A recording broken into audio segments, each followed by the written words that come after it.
Good morning, everyone. We're pleased to welcome you to Supporting LBS Practitioners in Linking Literacy Learners to Employment. It's going to be an exciting webinar today, and we're just delighted that you're here. So in terms of who's online with us today, the bulk is from Southwestern Ontario, almost 40% of the people, and then 30% from Northern Ontario, and 25% from Central, and the rest from the East. Everyone is either from an LBS or an Employment Services program, with over 60% being LBS and 20% being Employment Services, and another 20% being both LBS and ES. So we have a really nice mix of people, and people from all over the province, from the far north, the far south, and east and west. So it's really exciting to have you here with us. Please do post your questions and comments in the text chat as we go. It's there on the screen, you can see, and Vicki and I will answer your questions that are easy for us to answer as we go, and we'll save the more difficult ones for our webinar facilitators. They're going to break between both sections of the webinar and at the end, but they would love to hear both your questions but also your comments, or if you have success stories about linking learners to employment in your regions. We would love to hear it. Hear about that as well. So as with all of the webinars in this series, they are being recorded, and you can find them on the websites that you see on this screen. And I noticed this morning the very first webinar in this series is now live on the Literacy Link South Central site, and the others will follow along later in the month. So we will be emailing you out the slide decks after this webinar, so please watch for that. They will come from the clo@belnet.ca email. So thanks again for joining us, and welcome. I will now pass it over to Sarah. Thank you so much. Good morning, everybody, and welcome. It's so great to see so many, see in quotes, so many of our colleagues joining us this morning. I just want to go through a couple of slides just as a context and introduction, and then we will move through the three strategies that we're going to talk about this morning. So since January 2013, Literacy Link South Central has been working on a labour market partnership project together with 6 other Ontario literacy networks, inclusive of Adult Basic Education, where I'm from, and Literacy Link Niagara, where Ashley's from. Each of the strategies that are related to this project focus on bringing lower skilled and marginalized clients closer to employment. This is an Employment Ontario project, and it's funded by the Ontario government. So we'd certainly like to thank CLO for their technical support during the webinar. So we really do have a lot to cover, so there's not going to be time necessarily for questions throughout the different pieces of the webinar, but there is a chat feature. Like was mentioned, so we encourage you to send in your questions, and we'll certainly address them at the end of each strategy session, so about 30 minutes apiece for each of the strategies. So we're going to look at strategy 8, 9, and 10 this morning. So strategy 8 is about labor market training, so I'm going to be taking you through that. Strategy 9 is talking about the revisions of the Educational Pathways Assessment, which is ABEA's assessment that we've been using the last couple of years that's been redesigned. And then Ashley's going to take us through Strategy 10, looking at tools and supports for frontline workers. So Strategy 8 is basically looking at how to effectively use labor market information to bridge literacy and basic skills with employment services and ultimately employment. And give me 1 second, I just have to move my console slightly. So this meets MTCU-EO expectations really by supporting LBS frontline staff knowledge base around labor market information. So it was really about, surveying the field, seeing what they need, and adapting tools, resources, and training to suit that. So as LBS practitioners, our hope is that once they become more comfortable using labor market information, they're going to feel more comfortable using it in the classroom and developing their learner plans, and really ensuring that LBS clients are moving towards employment and encouraging those seamless transitions. So in terms of the partners of this project, ABEA was the lead. Workforce Planning Hamilton was a key player in helping us develop the resources and consulting on the training, and actually we co-hosted the training session with them. Literacy Link Niagara was key in providing us with access to their roundtables during their focus or their strategy, and helped us gather feedback from that region as well. And Hamilton Employment Services and LBS Managers were actually surveyed as well to get some feedback for the training sessions for the frontline staff. So first we did a pre-survey of LBS practitioners. So we really wanted to know, what are you comfortable using, and how could we build a tool that really suited your needs and the needs of your learners. And we found some really interesting numbers. So 77% weren't really familiar with using and interpreting the NAICS. So that's the North American Industry Classification System. Basically classifies all the industries, and typically there's American, Canadian, different codes for those things. 35% aren't familiar with using and interpreting the NOC codes, the National Occupation Classification codes. We found that really interesting considering its kind of primary use in the CAM system. And 88% aren't comfortable with interpreting common economic indicators or how they relate to one another. 58% weren't comfortable interpreting labor market trends through graphs, and 70% weren't familiar with labor market trends in Hamilton over the past 5 to 10 years. So knowing that this is a provincial project, we just wanted to ask, whether they were using their own kind of local labor market information. And so that was interesting, and we tend to think that has applicability across the province. So the pre-survey conclusion was really that, okay, there's clearly an appetite for some training and some resources for frontline staff to really help transition that labor market information implementation in the classroom. So the Employment Services or LBS Manager meeting brought about these conclusions that really clients were looking at, how do I identify transferable skills? And they're really interested in learning about career navigation and how to complete credits is a big one. And I know that later on we'll be talking about sometimes there's a disconnect between their long-term goal being credit and their long-term goal being employment, and how to kind of navigate that in the classroom. Also finding relevant information for their goals and dealing with both current and long-term career goals. So, I need a job now, but I need a career later. So the managers suggested that clients really want information that is easy to access, short, clear, direct, online, hard copy, and that's mirrored by the practitioner needs as well. So labor market information has a long-term role with clients, but on the short term, LBS clients, so upgrading clients, really tend to be more concerned about getting their credits as opposed to getting their jobs, and the employment service clients are more concerned about getting jobs than about upgrading. And so this creates kind of an interesting situation, because sometimes we do have them in tandem, that they're working both in LBS and with employment services at the same time. So it's difficult to get learners to sometimes see beyond that immediate need and consider the longer term outcomes. So materials and training really need to be developed that encourages that long-term thinking and that long-term planning. So the recommendation from that manager group was really that any resources or training that were going to be designed for the frontline staff really have to react specifically to how it is on the ground. What do they do in their day-to-day work?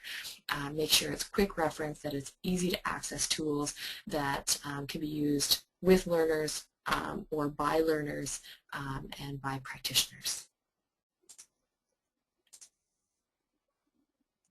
So in terms of the tool that was developed, it has a bunch of different sections in it, and it's a reasonably long, it's about a 30-page PDF tool. So as opposed to kind of scanning all the pages of that, because this is potentially moving into the phase 2 and being redesigned, I think I'm just going to talk a little bit about what those different sections look like and share with you what the poster looks like as more of a visual. And so essentially, the tool has some background of the project, obviously, but then it has this all about labor market information section. And so it talks about what is labor market information. So it talks about supply and demand, how it's used, how it's reported. It talks about the two sides of the labor market. So it goes into more detail about the supply and demand, really looking at those terms and how they're defined and how they're used. It looks at labor market matches and mismatches. So in terms of skills, people have the mismatch between the people and what skills they have and the employers and what skills that they're looking for. And then talking about, how to kind of bridge those two things. What affects the labor market, for example, technology, demographics, education, training, that kind of thing. How is labor market beneficial to educators, to individuals, to employers, to the community, to politics, etc.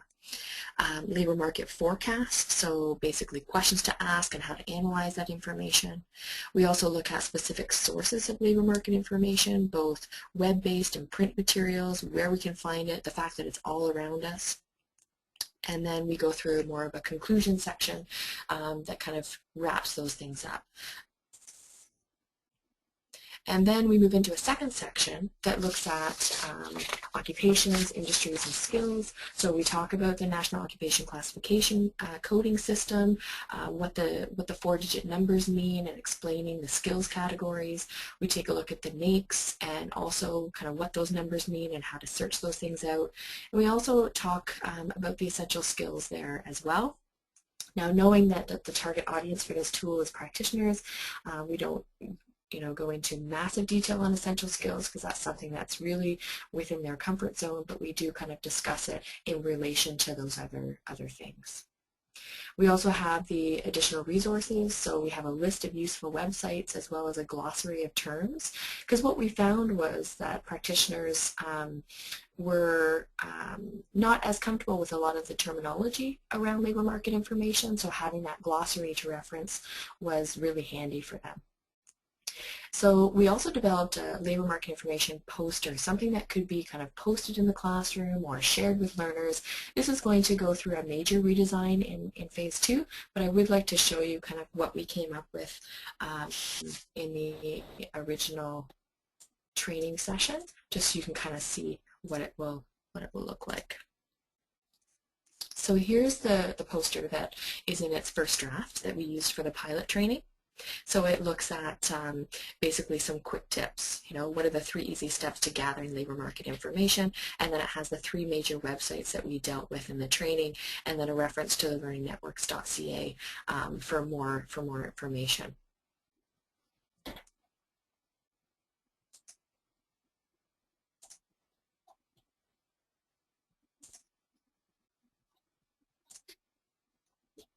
So as we moved into the workshop included a review of the tool components, so everybody got a copy of the tool, obviously. We toured common websites, specifically Working in Canada, how to use it, what pieces to use, what you got from it, Ontario Job Futures. And we also took a look at HRSDC. So we went into the literacy and essential skills kind of resources and the profiles, that kind of thing, to really make sure everyone was really comfortable with that. We also included some activities, so we had a labor market mismatches discussion about, what are your learners facing in terms of their employment goals and what they're finding that employers are saying, etc. We looked at some articles around labor market information just from newspaper articles, for example, and talked about those interrelated labor markets, so local versus provincial versus national, etc. And then we had the major focus of that workshop was these case studies. So they actually had to go visit websites, pull pieces together, do some action planning, and that we found was really helpful for the knowledge transfer so that people will be more comfortable with those pieces. So in the workshop, what we were looking for is to have them have a better understanding of labor markets and what affects them, a greater knowledge of how to use labor market information in the classroom to assist their learners, and that ability to bridge learners to employment and that real comfort level with that.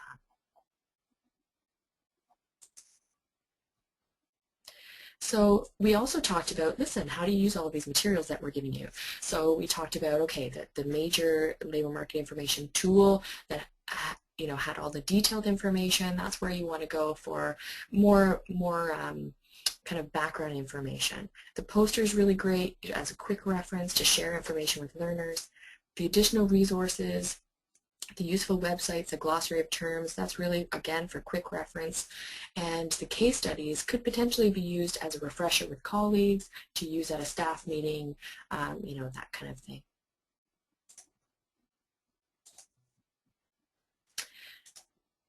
So at this time, I'll take any questions about this particular strategy. Okay, the first one is just a comment that we very much support your conclusion that resources need to be highly practical and useful immediately. We don't need pie-in-the-sky vague research, but practical resources, which you found in your recommendations, so they're just thanking you for that. Then we do have a question. I was surprised by your stats in the pre-survey. Knowledge of labor market and economic data seem to be rather low. Do you think that MTCU will provide some kind of provincial training or even on the NOC codes, that kind of thing, or will your project be able to do this kind of training? Yes, I think that's the hope, is that this type of training could be useful certainly across the province, and the training would go along with that. I was also surprised, again, in terms of I understand the discomfort with NAICS. It's not as intuitive, I find, a database as the NOC is, because we think about individuals. We don't think about industries necessarily in literacy and basic skills programming. I'm speaking for the LBS practitioners, but I feel like I have a sense of their experience. So I was a little surprised that they still weren't super comfortable with the NOC, the NAICS and essential skills, etc. But yeah, I think that this really has the capacity to kind of provide that support and provide that information, and just more of a review even, or tips and tricks. I think that, as being the facilitator of this training, I'm in and out of that stuff every day, several times a day. So just saying, hey, have you tried it this way, or have you looked at this particular piece of this website? All of those that maybe they don't have a lot of time to do, because we know that practitioners are incredibly busy throughout the day, just trying to meet the basic needs of their learners, and that to doing a lot of exploratory stuff throughout their week is a little bit challenging. So providing that training space for people to look at it, I think this strategy has the capacity to do that.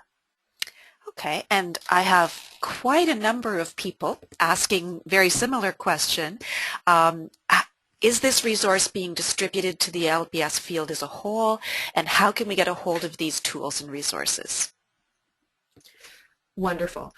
Yes, absolutely, they will be available on the websites that were listed at the beginning of the webinar in entirety. So they will be available specifically coming up, because I know that I'm posting them, on the Learning Networks of Ontario website.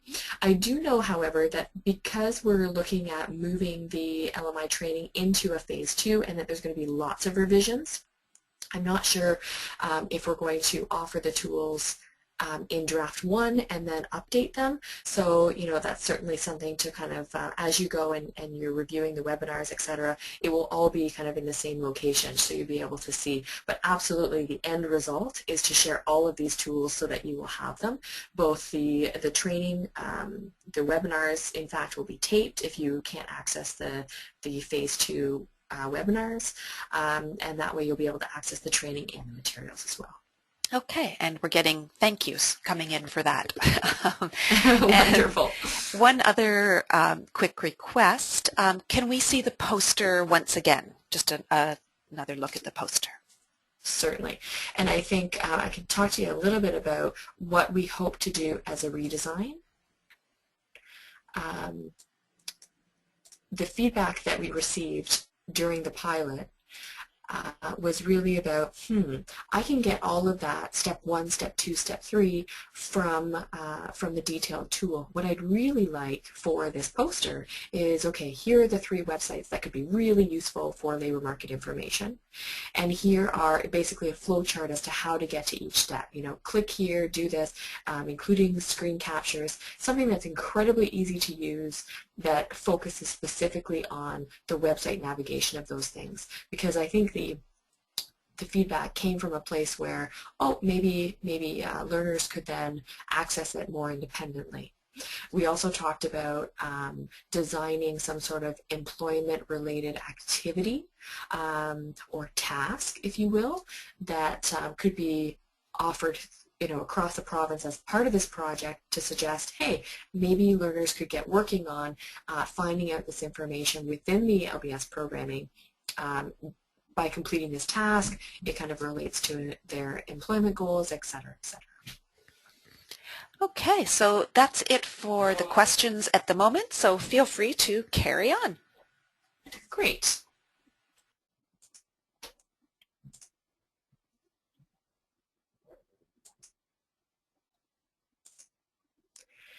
Okay. So for strategy 9, what we were looking at here is creating a specific employment version of the Educational Pathways Assessment. So this is an assessment, an essential skills assessment basically, that we've been using over the past 3 or 4 years. It's customizable to each client and employment goal, and also to create an information referral tool that both literacy and basic skills practitioners and employment services could utilize potentially. And I know that there's lots of things going around about this type of information referral tool. So this is just one more that is just basically a one-pager, fill in a little bit of information, trying to create those linkages and referrals to different program options. So the target audience of this strategy are those clients with less than a grade 12 looking for employment and that have a specific employment goal. And so the revised assessment tool, what we called it, is the educational planning assessment tool, because that was really something that we wanted to focus on, is the idea that regardless of what leveling system we're using or what assessment tool we're using, that really it's about planning and creating action plans. So this strategy really ties to MTCU by really ensuring that clients are moving towards employment that matches their interests and skills, and that's really the piece that we wanted to focus on, that everything was coming together in terms of what their goal was and how they were reacting to that, and whether or not it was in line with the skills and knowledge that they're bringing forward. So we wanted to ensure that clients were choosing employment goals that are in the context of current and local labor market information, kind of make those links, just to make sure that that outlook is good and that it's realistic, and embed that right into the action planning process. So the strategy ties to the vision by supporting seamless bridging of LBS and ES, and really the integration of services through increased understanding and use of that labor market information by clients and practitioners of LBS and employment services.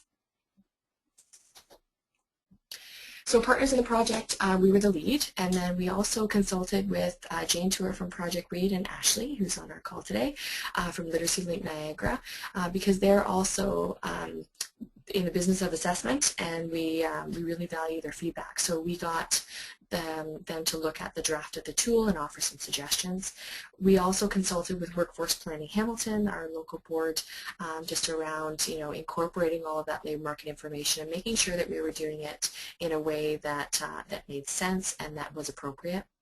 And Hamilton and Niagara Employment Services and LBS staff as well had input. We did focus groups, etc., to make sure that we were really meeting the needs of all of our stakeholders.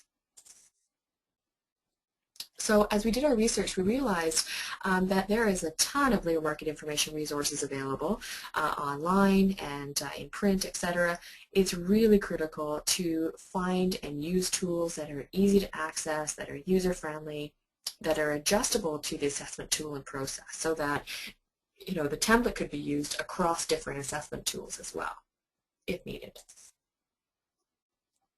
So employment service representatives, we did a focus group, and they said, you know what, we just sometimes don't have the time to do the type of in-depth analysis and assessment that this type of assessment could provide, because it's doing a little bit. We absolutely do not call ourselves employment services. We do not have expertise in that area, but what we can do is start the process and create an appetite for looking at employment services and the services that they provide to help create those bridges to both LBS and employment services. So when we talked to employment services, they really reported that having an assessment would save them time. It eliminates gaps in information, it confirms or supports the action plan that they're creating with the client, so it's just more information for them. And it's really helpful to all clients pursuing second careers specifically, or incentive training plans. So employment services also stated that the assessment really it can create or enhance that relationship between LBS and ES, enhance referrals specifically. It will also hopefully decrease barriers for client transitions, because again, we're kind of creating that introduction and that warm referral space, increasing effectiveness, efficiency, customer satisfaction, those buzzwords that we know are so critical, increasing the potential of clients gaining employment, and also retaining employment with the right interventions, because we're all working together and making sure that all of those pieces, both employment, education, and training, are all working together simultaneously for clients. Representatives from LBS really find the action plan with the entire pathway to be helpful, because it allows them to see the plan at a glance. So not that they couldn't develop it themselves, but that if it's there for them, they can use that as a tool to kind of know what's coming, potentially what the timelines are going to look like, etc. And it really starts making linkages to the next step. So they talked about making those warm referrals, connecting with the next LBS agency they might be involved in, or the credit-based program or GED prep, etc., that they know is going to come as the next step, and that has already been kind of decided and talked about. We know that clients' goals change, they ebb and flow, but that allows them at least to see kind of what the future might hold and start creating those links. So the LBS practitioners that we talked to, they said that having an assessment by that third party, that agency network outside of their program, saves them time, makes it easier to create the learner plan, which is pretty critical these days, ensures the client is appropriate for the program. So many of our programs report that 10, 20, up to 40% of their clients, just as they come in, are not appropriate for the program, and they're either redirecting them or creating other referrals. And it makes the intake more of a visit than an assessment, and that was really kind of key to one practitioner specifically. It was like, then we can focus more on developing that critical rapport and getting them into the program. So then I asked, where would time be saved? So at intake, absolutely, either up to 30 minutes or even up to 2 to 3 hours, depending on how their assessment strategies work. Certainly during lesson plan development, because a lot of that information is there for them. During CAMS inputting, and then at exit for transition, like we talked about. And so this quote was really poignant for me. Most importantly, it saves time out of the classroom, allowing practitioners to spend more time working with learners. And that, as we know, is incredibly critical. So LBS practitioners stated that 10 to 20% of referrals by others or self-referrals, they're just not appropriate, and so they end up spending a bunch of time, up to 2 to 3 hours, making those connections with other agencies and supporting that client in an appropriate referral. So in terms of using the labor market information to develop learning activities and tasks, they said, it's really difficult sometimes to focus on employment goals because they're spending most of their time at that first long-term goal, be that credit or other education and training employment or goal pathways. So the action plan could really offer them the information to make it easier because it gives information about job category interests and essential skills needed for employment and the work held at self-evaluation. It makes it easier to tie that into the program because they're not finding all the information themselves. Employment Services stated that they're not comfortable making direct referrals to LBS. They felt that in order to make appropriate referrals, they need training, networking opportunities, they need contact information, and one point of contact as opposed to just a program contact. They wanted a people contact and some sort of kind of up-to-date web-based information as well. When talking with the LBS practitioners, they said a lot of the same things. They're somewhat comfortable making referrals to employment services, not comfortable using their market information to make referrals. So to make appropriate referrals, they would need, again, those networking opportunities, contact information, one point of contact, and easy to use tools that could help them. We think that further discussion needs to happen really to help establish when LBS should be referring clients to employment services. Obviously these conversations have started and are very rich, but they need to continue to happen and kind of further that process.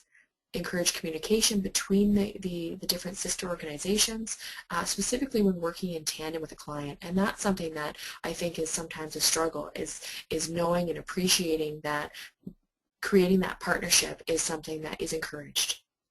Develop effective and efficient documentation and follow up with clients who are working in tandem with ES and LBS so that that data has integrity and that it's working for everyone. So specifically in terms of how we added to the assessment, so we looked at the employment information page, and I will take you to the template in a minute after I've explained kind of the additions to kind of so that you can contextualize this and see it in the tool. So in terms of the employment information page, we include obviously the employment title, the NOC and NAICS codes, the description from working in Canada, the employment potential, so is it fair, is it good, that kind of thing, the average wage, the education requirements. So we start with the education requirements that are available online, and then we add to it specifically around the training, the post-secondary goal, etc. So we look at specific prerequisites, we look at different licensing requirements, etc. So we add to that education requirements so that in one snapshot they really get a sense of what the employment goal looks like and what is required to get there. We also take a look at the physical aspects or other requirements needed so that anyone that has potentially any physical limitations or anything like that really are making realistic and appropriate decisions for themselves around their goals. And then if there is no employment goal that's identified at the time of assessment, what goals have been explored? What are they thinking about so that it starts the process again? The other additions, we included 2 employment inventories, the Take a Career quiz, the interests inventory, and the skills and knowledge survey through Working in Canada. We do a major group matches with examples. So from those employment inventories, we take a look and say, okay, well, your employment goal is this. Do you have any major group matches? So the first 2 numbers of that NOC code, which is a pretty specific match. We also look at job category matches. So if they want to be a plumber, for example, we know that that's in the 7,000 level NOC code. Do you have job category matches? And then we provide some examples there. And then job category results. So if there's no employment goal, then we say, you know what, based on these inventories, you seem to have interest in these particular job categories. Again, it's starting that conversation, and it creates the space for a warm referral to further employment services. We also added a skills and knowledge list. So from the skills and knowledge survey, we get a list of transferable skills, and so we include those on the report as well. We do a work habit self-evaluation taken from Ontario Skills Passport to get them talking about what types of things they've done on the job and what things that they might want to improve on. And we always make a connection to employment services in some way on every action plan. So whether it's a first point of referral or whether it's a support later on, there's always those links, and that keeps it in the mind's eye for the client as well as the practitioner. So I'm going to take a look at the tool, those 2 pages. Bear with me. So you can see this is an example of the employment information. So what the employment goal is, the knock, the NAICS, the description, the employment potential. In this particular one, it was not applicable, but you see the average wage. We also ask, hey, are you willing to move for education and employment? Because then we know that we could potentially look at colleges and training outside of the city or across the province even. We look at the education requirements and then add to it. We look at the physical aspects, and then the goals to be explored would be NA in this particular case because there is an identified employment goal. This is an example page of the inventories that were discussed. So we take a look at, hey, what experience have you had? And then we ask them to complete the inventories. So this particular client didn't have any major matches, so the first 2 numbers, in either the interests or the skills and knowledge, but they did have 4 job category matches to the 4,000 level job category, which suggests that there is some connection to what their interests and their knowledge are and what they'd like to do. And so that's interesting. And we would talk about that in the action plan to say, there wasn't any major matches, so maybe some further career exploration is required, but there is some interest there in the job categories.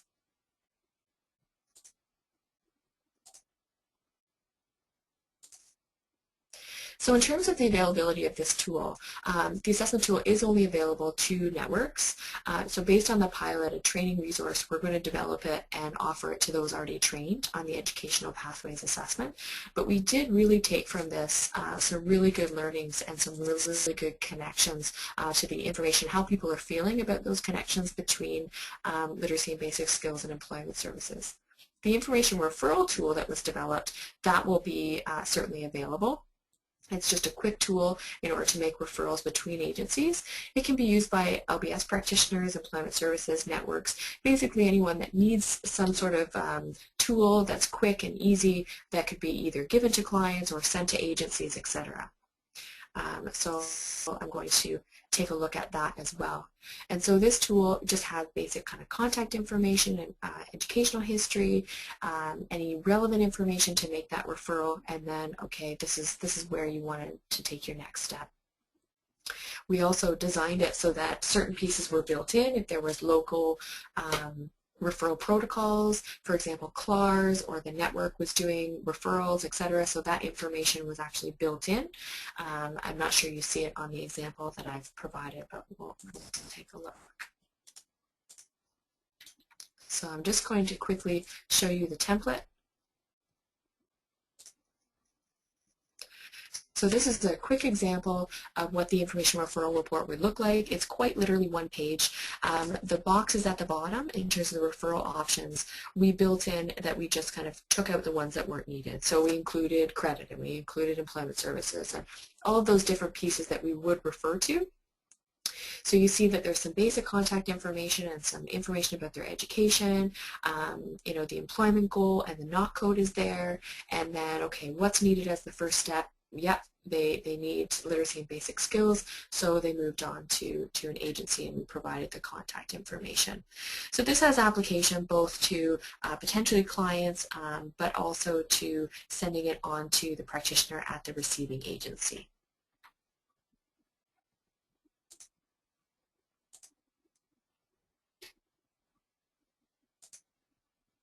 So at this time, I will certainly take questions about Strategy 9. Okay, and we have a few. Sorry, and I just need to scroll up a bit.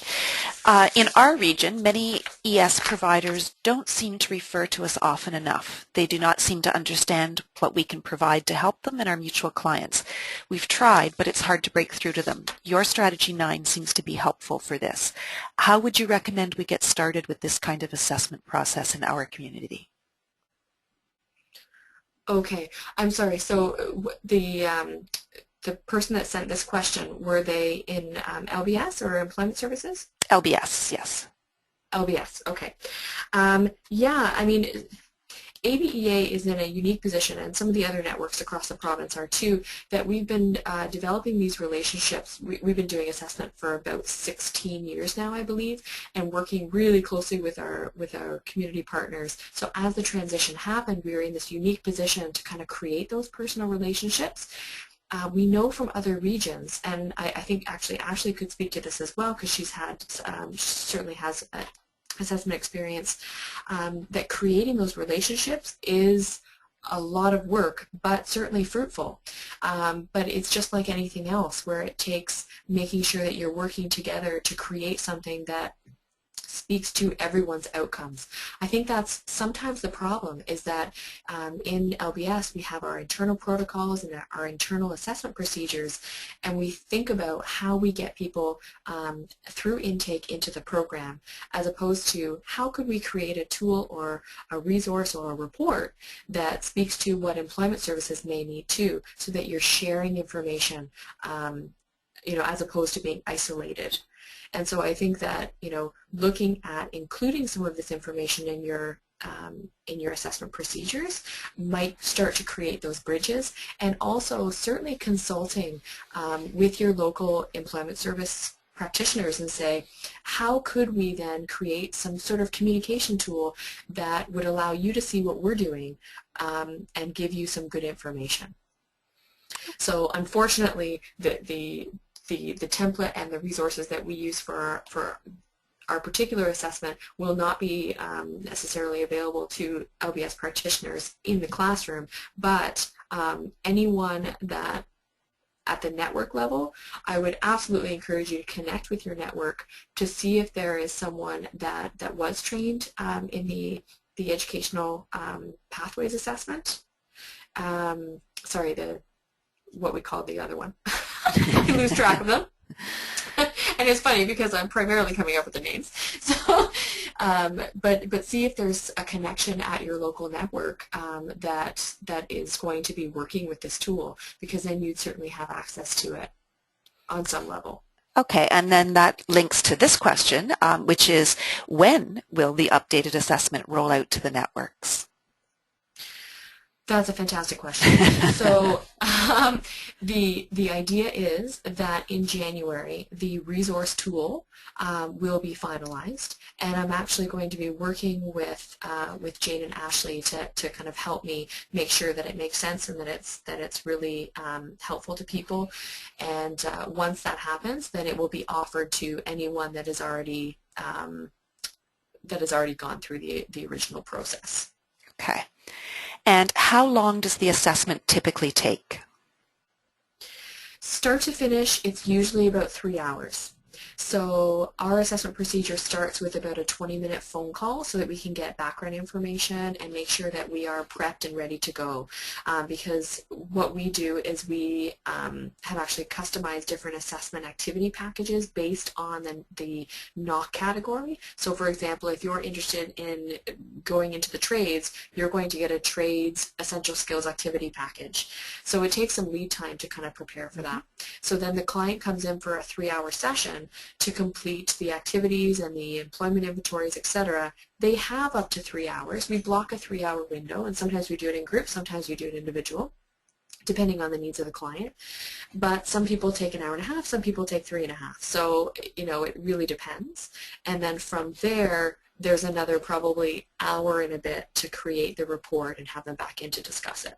So it's certainly not a quickie, easy, assessment procedure, but we feel that it's worth the time as an initial assessment to give all of the stakeholders enough information to move forward with learner plan development and connecting to employment services.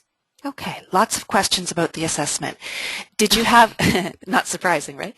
Did you have any resistance from LBS practitioners in regards to accepting or trusting the assessment results? Again, we actually in Hamilton have an OALCF frontline worker group that meets monthly. So again, as we work closely together, they knew kind of what was happening and what we've been doing, and we've been working in the community as kind of the first point of contact and kind of central referring agency for many years. So yes and no. I think that they take a look at the tool and the feedback has been wonderful. Say, wow, this is great information. That's really going to help me in terms of CAMS inputting and learner plan development and lesson plan development. However, the hesitation sometimes is, how do I know exactly what skills and what tasks they were able to complete, because it's of course in a summary report form. And so it's just getting them to understand that, okay, well, we're providing you with an initial assessment. It would be your job to then find the specific information that you're looking for through your assessment or intake procedure. So we're not trying to completely replace that procedure that we know is incredibly valuable to placement in the classroom. We're trying to provide that kind of general framework, those general levels that people are completing tasks at certain, I'm looking for the word. Anyway, it's not coming to me, but we're providing some general information, and here's a starting point, and then the agency themselves would be responsible for saying, okay, let's get you to do a writing sample and see what those things are how they're presenting that ABA said. But the idea is that they wouldn't completely reassess, because that would be counterproductive. They would be adding to the detail that's provided on the initial assessment. Okay. Sorry, that was long-winded. No, that's okay. And the questions are just popping in here. I just have to keep scrolling, but that's okay. They're good questions. It's interesting to see verbal consent to share information noted on the referral sheet. Does this protect you legally? We believe so, because we have actually consulted with the ministry on that point. We do actually in LBS in Hamilton have a referral form, and that someone actually signs off and we keep it in their file. But in terms of the information referral report, we just get verbal authorization and note it, because many times we're just speaking with people over the phone. So we wanted something that creates those linkages, but that reacts to the confidentiality as well, and that we're doing as due diligent as we can with the tools that we've been provided with. So in many cases, if I take a phone call from someone, I'm not going to ask them to come down to the agency to sign something so that I can then share that referral information back. So we consulted with our ETC and made sure that that was appropriate. And based on the work that CLO has done in terms of privacy, I would agree with you that that does protect you. I would note, during a phone call on December the 17th, and have some sort of backup for when you did that. But I agree with you. Yeah.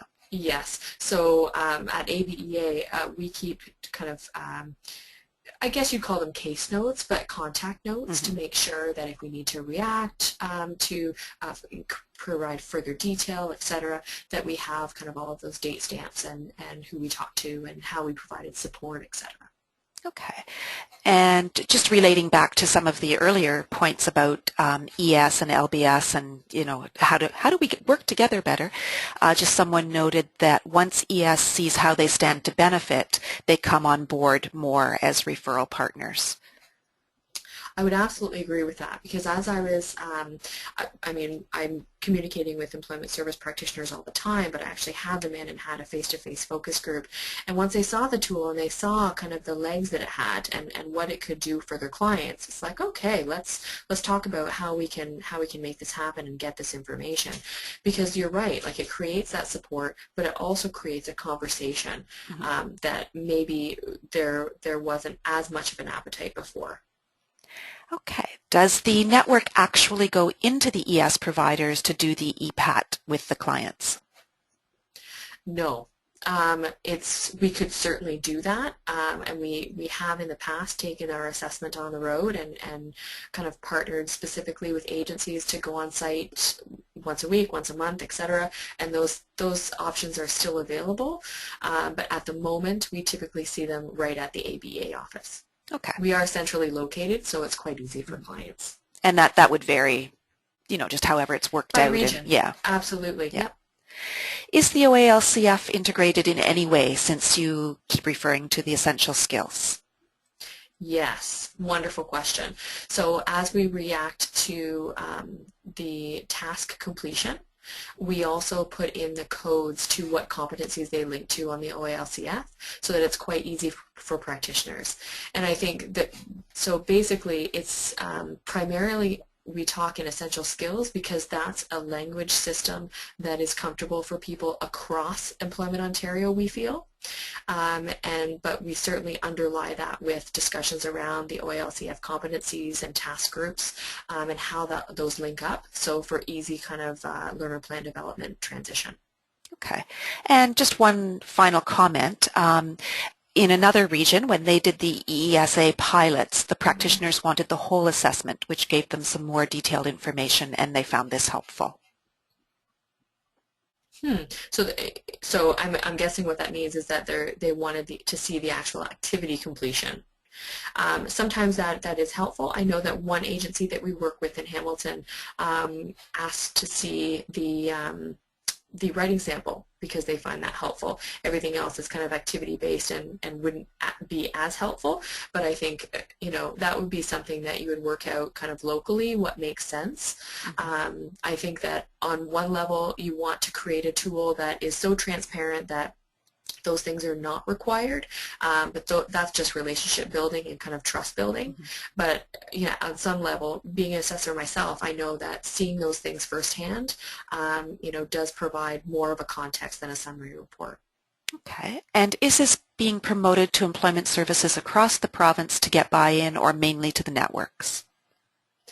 Mainly to the networks at this point, because they're the people that have access to the training to provide it. So the idea is to really increase the capacity for networks to provide this centralized assessment service in kind of going along with local referral protocols. And, you know, networks are different across the province, and they have different kind of priorities in terms of the services that they provide. But that's kind of where the training is, and so then the networks would take it upon themselves to then market to employment services and create those bridges. Okay, and that's the end to the questions. Some great questions there. And am I passing this over to Ashley now? Sounds great. Okay.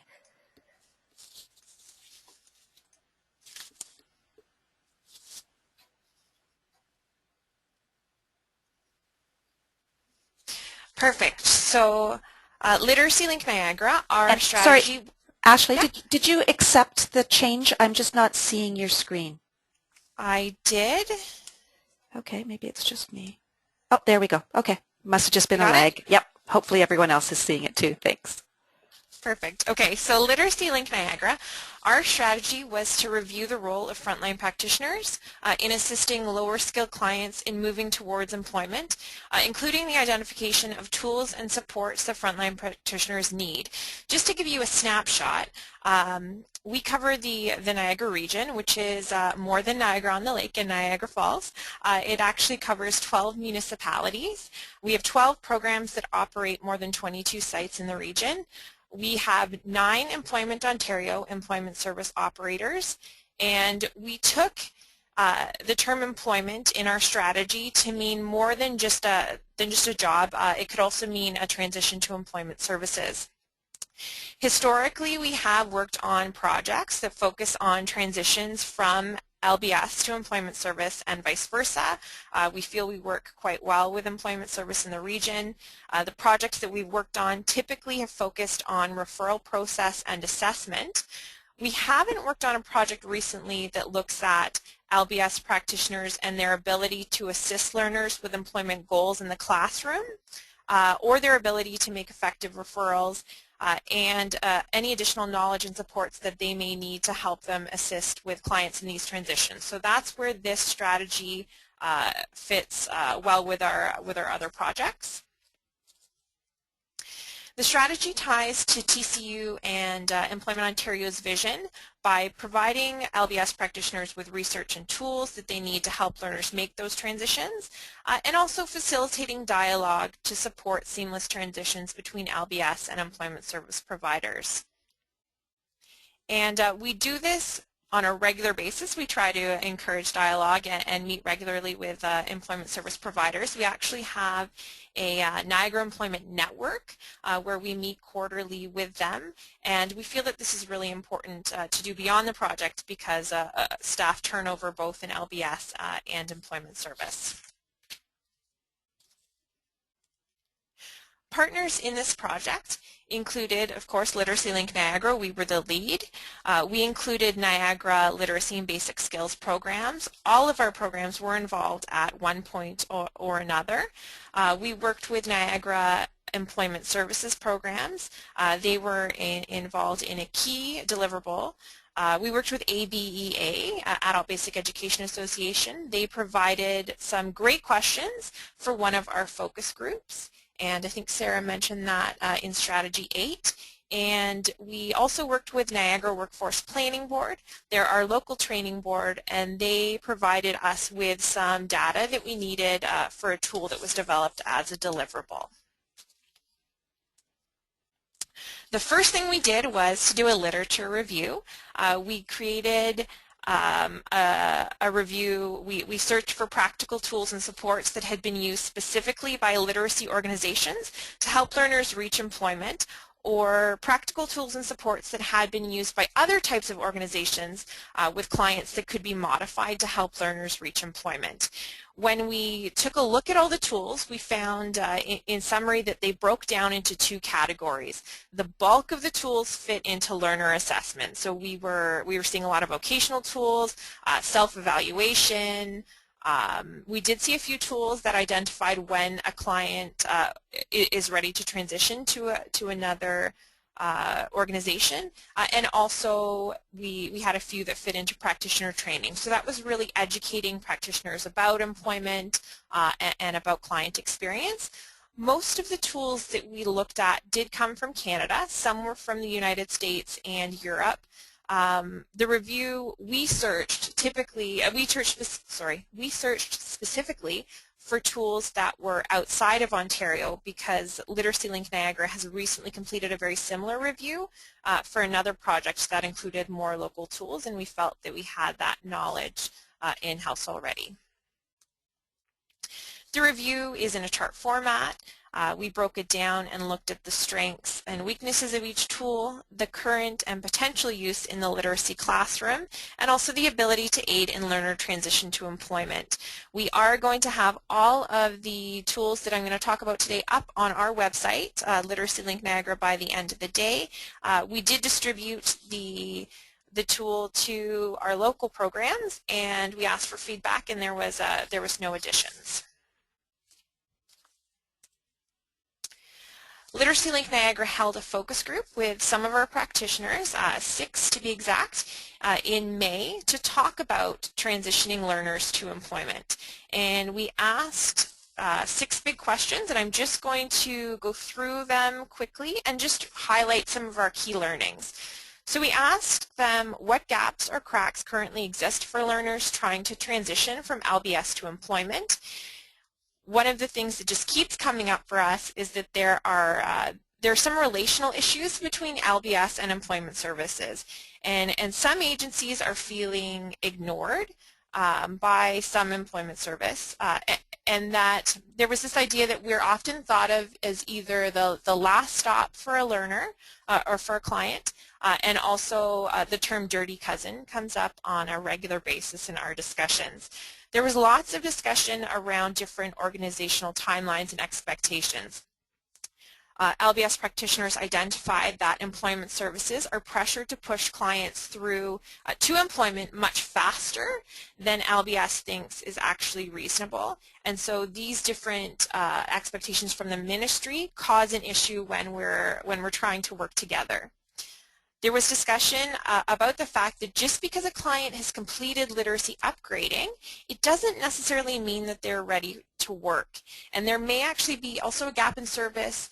The literacy client may not necessarily be ready to go to an employment service agency. So there is the potential for a loss of client at that point.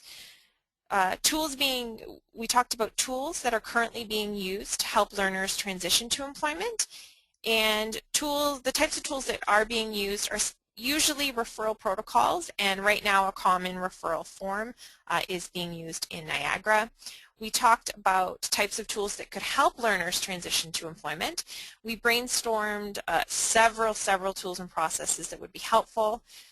Many that were talked about were outside the scope of our project and included major changes to the system. So again, that discussion of changes to targets, timelines, also funding, so either funding for the client while they're in literacy and basic skills so that they can pay for rent and food, etc., as well as training supports for programs to get clients to programs, transportation, childcare, things like that. Other types of tools that were brainstormed at the session that were more inside the scope of the project included a soft skills assessment, working more with a local chamber, specifically working with cross-border organizations, discussion of what is job ready with employment service, creation of local job profiles that could be used with learners in the classroom. The next three questions came from adult basic education, and they crossed over our strategies. So we talked a little bit about competencies, and we asked practitioners what competencies do they think are most important to measure on intake, and how do these competencies relate to employment goals. Everyone said it's very dependent on the goal of the client, and it would be helpful if the intake assessments that they use were linked to competencies, and they really weren't sure how they could make their current assessments match up with competencies. We asked them what key pieces of information would they need from an initial assessment, what does TCU require, and do they feel it is important to receive information about employment goals. They all said that employment goals are important to collect at intake to help with the training plan, and that they're often seeing that these goals are changing as the client goes through the literacy and basic skills program. The final question was about the client's pathway, and we asked, would seeing the client's entire pathway be helpful for learner plan development and transitions? And everyone said yes, it would be helpful, but that it doesn't always happen. And there was a concern that was flagged that if employment staff were to see the pathway and timeline, that they may choose not to work with literacy because, of course, their timelines and expectations are different because they're under different pressures, and they need to have their clients employed in a shorter timeline. After we held the focus group, we did a follow-up survey to programs. So we surveyed all of our programs, even the ones that weren't in attendance, and we asked them to rate the brainstormed list of tools and processes that could be used in the field.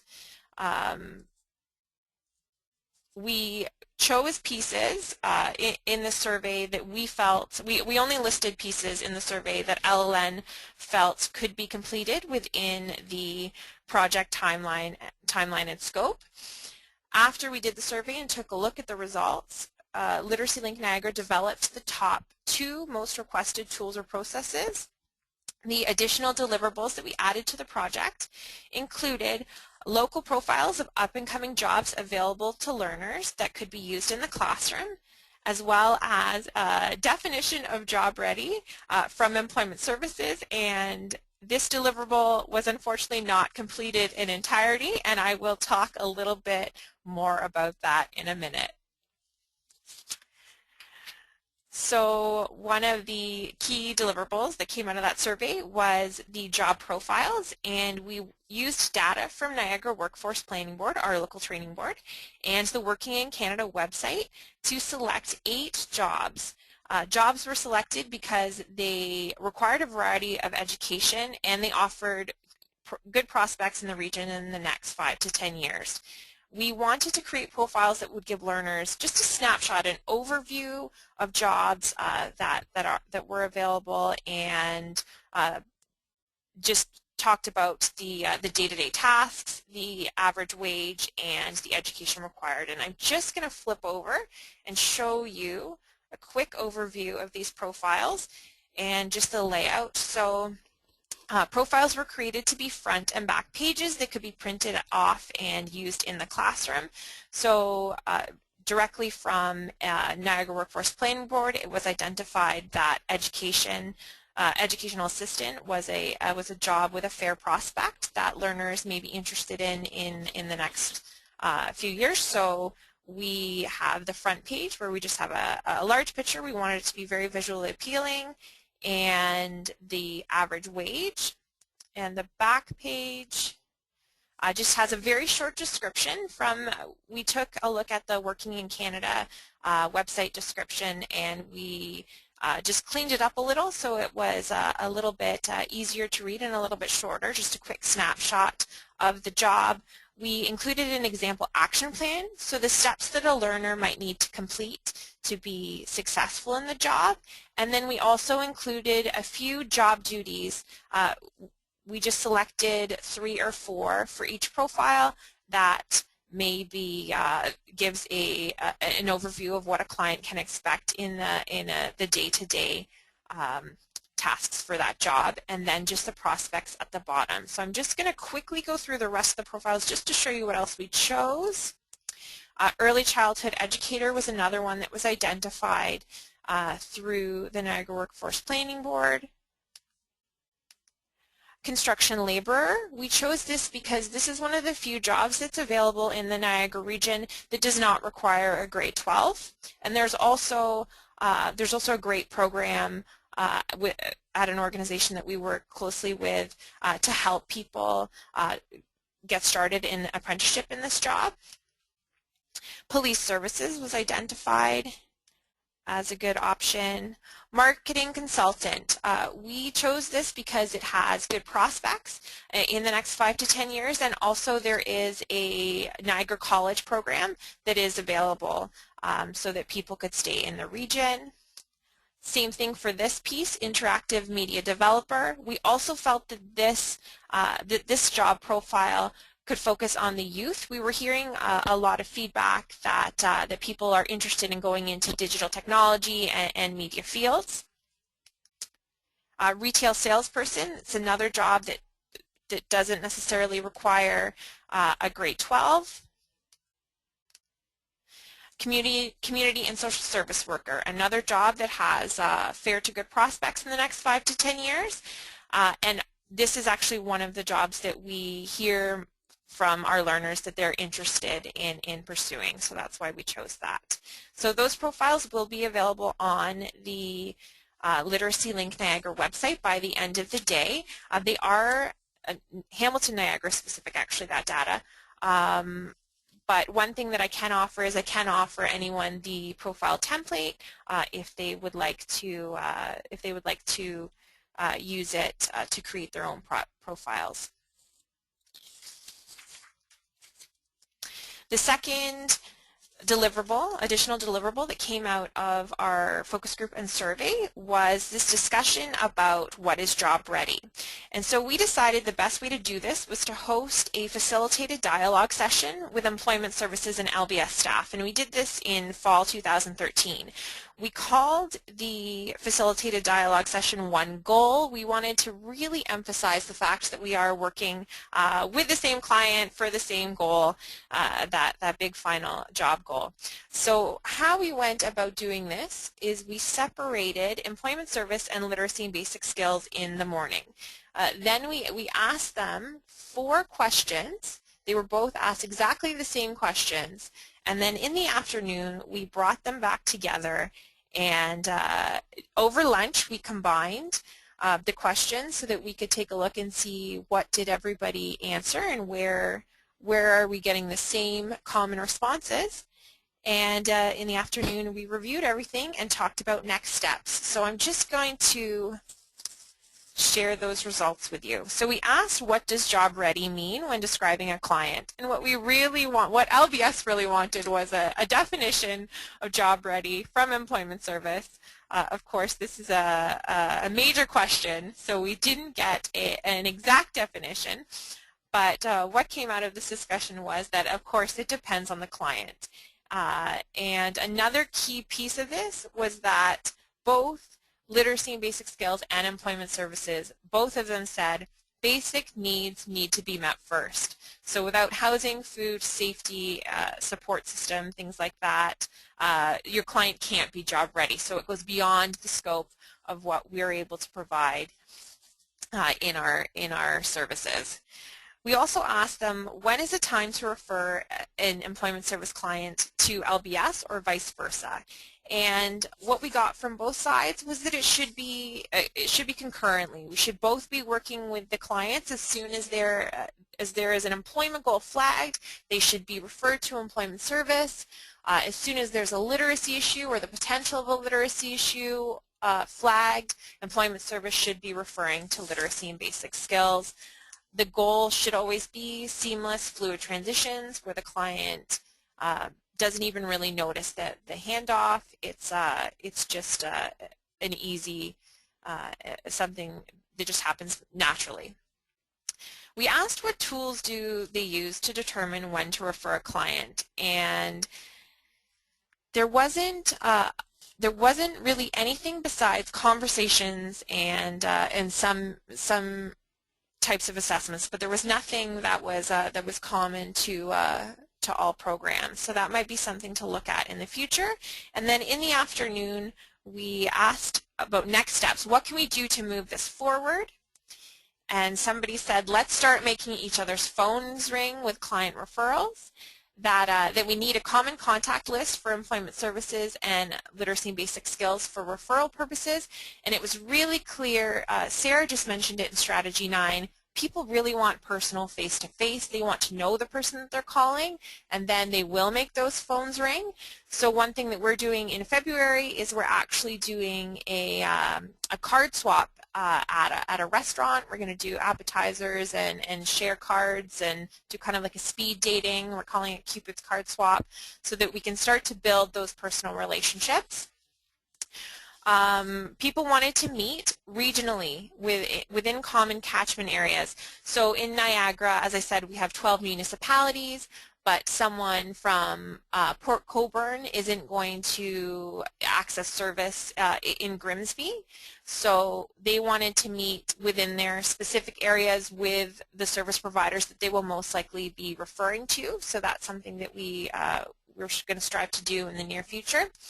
They also talked about, and this was very strong from employment service, they talked about using common practical language, especially with clients, but also with each other. So instead of talking about OALCF and competencies and things like that, literacy can be using, when talking to employment service and to common clients, maybe they can be using language like computer training, time management, goal setting. So that came out.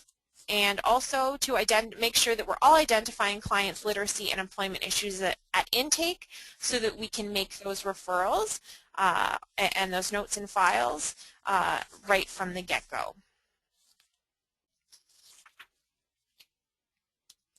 And I've already highlighted a few of these, but the overall learnings included job ready, again, differs from client to client.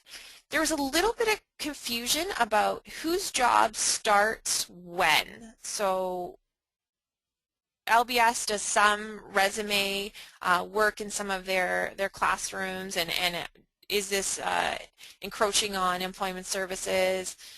So there was just a little bit of confusion about that, so we want to make sure that we clear those lines up in future conversations. We heard from both LBS and Employment Service that they're not exactly sure when to make transitions. And one thing that we also heard was some agencies are more willing to partner than others, and this can cause an issue.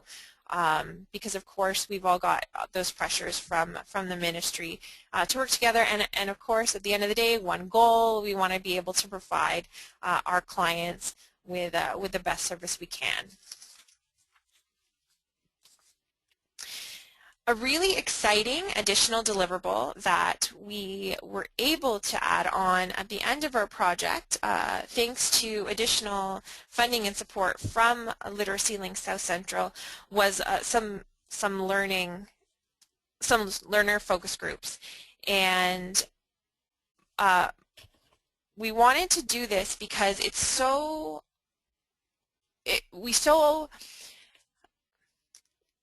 networks, or at least our network, so rarely get to work directly with learners.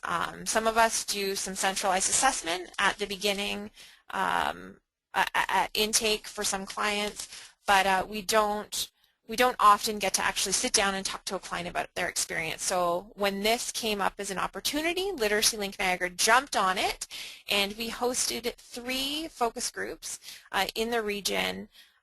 We just said to our programs, the first 3 to come through by email that say that they'll host a learner focus group, we will come into your program and meet with your clients. So we were really lucky. We actually had an Anglophone, a Francophone, and a Native program come forward. So we got a widespread, lots of experience, lots of different experience to talk about. And I just want to mention that while we feel like we did get a variety of experience, that what I'm about to share with you doesn't, of course, speak for all of our programs or all literacy and basic skills programs. It's just a snapshot.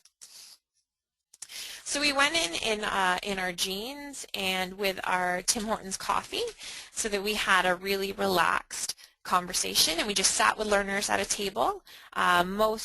Most groups were 5 to 6 learners at a table, and we just asked them different questions. So we talked to them about what their employment goals were, and their employment goals were all over the map. We had anything from something in computers, not being sure. We had someone that wanted to be a translator for the UN, someone that wanted to work for a political party. We had 2 food truck operators, so people that wanted to own their own businesses, which was really cool to hear. We asked if they knew if the jobs were available in their field of interest in Niagara. And we heard pretty much that most people had not done the research and they were not sure if those jobs were available in the Niagara region. So this flags for us, and I think goes back to Sarah. Sarah's talking about strategy 8, and that maybe practitioners are not confident bringing this conversation into the classroom, and it's something that we should focus on moving forward, so that when learners are making those employment goals, that they know that there's going to be a positive result at the end of the day. We asked them, how does being part of a literacy program help with their employment goal? They flagged things like it builds their confidence, it builds their resume, they learn things like WMIS and CPR. It provides accountability for them, so it gets them into a really good routine, a good schedule. It feels like a family. There's a peer-to-peer relationship building, so it creates a support system. They have access to funding and computers, resources for counseling. It helps them to gain their grade 12 or GED, build the basic skills to get a job. I could go on and on about how literacy programs help with the goal of employment. We asked them, what else can the literacy program do to help you with your goal of employment? And one program said there was absolutely nothing. They were doing everything they could. Another program said they would like to see a focus more on people skills and social skills, so how to act when maybe going to an interview or in an employment situation. Somebody said that they wanted to have access to employers, so have employers come in and talk to learners about jobs that are available, and just being able to network. We asked learners what barriers do they have in reaching their goals, and we heard things like time, patience on their own part, that there was a change in the application process recently. So there's a digital knowledge required just to apply for a job. You can't just walk in with a resume anymore. A lot of people are requiring you to do things online. People talked about discrimination, and that came in several forms. They talked about age discrimination, discrimination in terms of race, developmental disabilities, They said that employers often have unrealistic expectations and that they don't feel that they can meet those. There was a lack of employer understanding for personal experiences. Somebody said that they actually have a lack of work clothing, so they're not able to look professional when they need to attend an interview. We also asked them, besides the literacy program, what else are you doing to reach your employment goal? Lots of people said that they're volunteering. People are taking online courses to finish their grade 12 or GED. They're visiting their library on a regular basis when the programs are closed. They're trying to get involved as much as they can with the community and other community organizations. A question that wasn't originally on our list to ask, but just kept coming up, was what is your motivation for learning? And people said things that you would expect, things like I need to provide for my family, I need an income, I lost my job, things like that. But what we heard over and over and over again was, I have a passion, I want to have a career, not a dead-end job. I really want something that's sustainable. And I think that speaks to the power of literacy. And these people were so excited, and they really felt that these literacy programs were helping them to reach their goals and their passions. We asked if there was any other comments, and they identified that there was a little bit of concern about the term literacy, and that someone actually didn't enter the classroom for a long time because they thought that literacy was a negative word. So that was something we actually heard in 2 of our focus groups. And someone also identified that the specific practitioner is very important to reaching your goals. So if you have a great practitioner who provides great support and is excited, then they just felt that was pushing them further and further to reach their goals.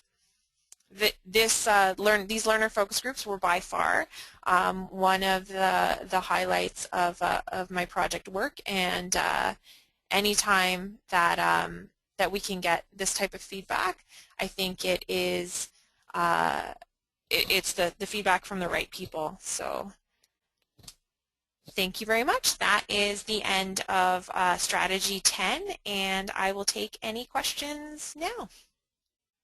Great, and we definitely have some questions for you. And just scrolling, did your focus group questions change between groups to take into consideration anything culturally specific? We went in with the same questions. When we actually, I should have mentioned this, we actually did not deliver the focus group to the Francophone program. That was actually delivered in French, and we received the notes from that. When we went into the Native program, we did talk a little bit about the different experience of being Native and the different experience of being in the program. There was some great discussion about how flexible the program is, and how I remember one learner talked about how when he was struggling, they actually have a room where he could go and just do crafts, Native crafts, so that he could refocus and then go back to learning. And it definitely reflected some of the cultural differences, and because it was so conversational, we asked these questions, but of course there was a lot of just going back and forth, and it was just a great experience. Okay. Do you have a structure for the focus groups that can be shared with other LBS agencies? The structure is that it was pretty informal and relaxed. I'd be happy to type up those notes. We have a policy actually where anytime that we're dealing with learners, we have to do everything we can to reduce hierarchy. So we have it's pretty much like a dress code and a way of acting that does not put a distance between you and the learner, and so I'd be happy to share that and some extra notes about the learner focus group for sure. Okay, and along with sharing, we also have a request if you can share the questions from the focus group. I will post all of the notes and the responses on our website by the end of the day, and I know that Literacy Link South Central will be posting those as well. Okay, and how many were typically in each focus group, and was that a good number? We had 5 to 6 learners in each focus group. Our aim was 8 to 10 for each focus group. It just so happened we got in when the weather turned a little bit bad at the beginning of December, so we were happy to get the numbers that we got. And as I said before, it's a snapshot of our programs on the day that we went into them. It is in no way a full.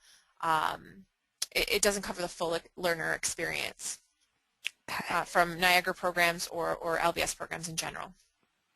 Okay. The experience that you found in Strategy 10 with regards to ES referring to LBS mirrors the experience in our community. I just wish we could find a way for ES to understand how much LBS can help their clients if they would refer more often. We try with limited success. Maybe MTCU could help increase referrals from ES to LBS. Or what's the best way to increase referrals from ES? For our experience has been that face-to-face meeting and those constant conversations. So the thing about working with Employment Service is that you have to get in the same room with them. You have to speak in a language that shows them that we can help their clients. Honestly, my experience is they don't want to hear about OALCF. They don't want to hear about all the specifics. They want to hear how we can help their clients, their jobs, help their processes. I think that has to be the focus moving forward. In terms of the difference in targets and timelines, I don't know how. That's such a big issue, and we're definitely feeling that in Niagara. But some of our programs have had great success with going right to the specific employment service provider, knocking on the door, offering to do assessments in their agencies, and all we can do is keep trying. And I honestly feel that there are employment service providers out there that are willing to work with us, that want to work with us, and again, it comes back to the fact that we have the same goal for the client. It's just, unfortunately, we have different targets and expectations from those that we report to. Okay, and one additional question along with referrals. Did you also involve social services such as OW shelters, food banks in your referral processes? We have separate referral processes with Ontario Works. We actually deliver centralized assessment in Ontario Works offices, and we actually include all support organizations that support clients who are trying to reach employment goals in our Niagara Employment Network. They're all invited to those meetings quarterly. So we try to be as inclusive as possible, but we did not include them in the facility discussion. It was just employment service and literacy and basic skills because we felt we really needed to work within the scope of this project on our relationship with those 9 providers. Okay, and just a comment that someone's added that some ES providers say the same thing about LBS, that they don't refer. So, there's always 2 sides to a story for sure. Definitely. Okay, I'm an employment counselor with ES and have learned how much LBS can help with assessing client skill level and identifying upgrading required and appropriateness of employment goals. Offering these practical tools and workshops like computer skills, math, customer service communication are being developed to enhance referrals as well. So a good comment there. Great. Okay, and I think that's the end of the questions, unless people just are frantically still typing away.